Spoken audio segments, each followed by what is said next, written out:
ময়মনসিংহের ভালুকায় হবিরবাড়ি ইউনিয়নের ৪ নং ও ৫ নং ওয়ার্ড বিএনপির উদ্যোগে মত বিনিময় সভা অনুষ্ঠিত হয়েছে। শুক্রবার বিকালে স্কয়ার মাস্টারবাড়ি এলাকায় দলকে সুসংগঠিত করার লক্ষ্যে এর আয়োজন করা হয়। ভালুকা উপজেলা বিএনপির যুগ্ম আহ্বায়ক হাজী শহীদুল ইসলামের সভাপতিত্বে প্রধান অতিথি হিসেবে উপস্থিত ছিলেন ময়মনসিংহ দক্ষিণ জেলা বিএনপির যুগ্ম আহ্বায়ক ও ভালুকা উপজেলা বিএনপির ভারপ্রাপ্ত আহ্বায়ক আলহাজ মোহাম্মদ মোর্শেদ আলম।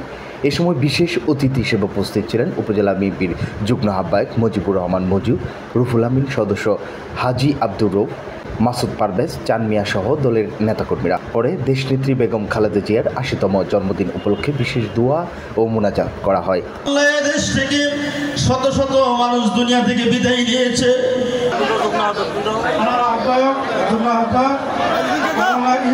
স্মরণ করছে এদেশে বহুদলীয় গণতন্ত্রের প্রবক্তা, মহান স্বাধীনতার ঘোষক